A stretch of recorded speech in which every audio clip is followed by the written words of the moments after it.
This is a normal VHF marine radio that is connected with a cable instead of an antenna to an identical VHF radio over there, so we can simulate a transmitting and receiving ship with the actual equipment operating its normal operating mode.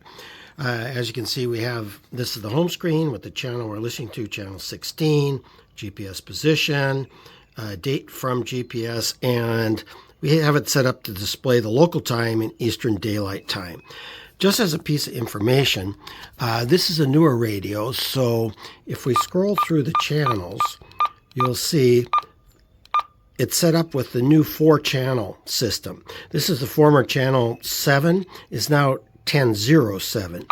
Similarly, 5 is 1005.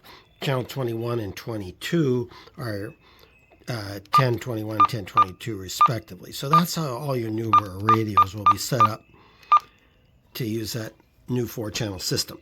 If we're going to transmit a distress signal, the full procedure is to first select the nature of the emergency and then select the distress. To do that on this radio, I push the menu button. It's selected the DSC call. I select that.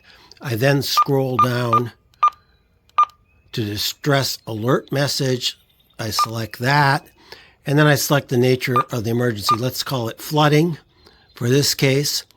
So you can see that's a bit of time consuming. If you don't have that time, then just go right to the distress signal by doing this next step, and it'll be an undesignated emergency. So now I press the distress button, and it counts down 3 seconds, and then it's going to transmit. See, it's transmitting. And as soon as that's received, we'll go over to the receiving vessel. And this is what it looks like over there. An emergency distress. Nature is flooding. It's not been acknowledged by the Coast Guard. I'm going to stop the alarm, and then I'm going to accept it. Note, this is not acknowledging it, as the Coast Guard would do, which transmits back. It's going to only accept it on my boat so that I can process the information. And I can once I hit accept, I can then either set a waypoint in if it's connected to my navigation system and go there. This GPS will actually show you the bearing and range and to get to it.